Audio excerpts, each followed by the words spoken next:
Hello world, this is Random Fix, and today I'm going to show you how to reset the TPMS light on your Volkswagen. If your light is blinking instead of being solid, please check the video link below on the video for that. But I'm going to show you how to address a solid light like this and how to go ahead and get this fixed. The first thing you want to do is come to the driver's side door and check what your tire pressure is supposed to be at. On this one, it's at 35 in the front, 35 in the rear, and 60 on the spare tire.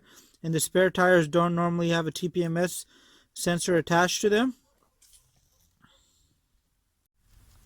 Next, we're going to go ahead and check the tire pressure in each one of the tires. And this one is at 35, but you want to go inspect every single one of the tires. And you want to try to see if there's any kind of visual defects as well.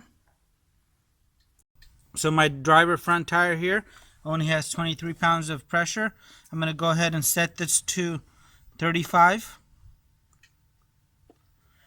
and let this fill up.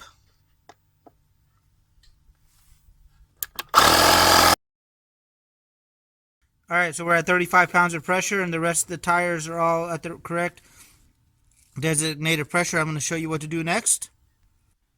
And my TPMS light is still on.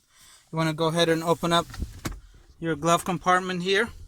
In here, you'll see this button here. We're going to go ahead and press this for 3 seconds. Now I'm pressing the button.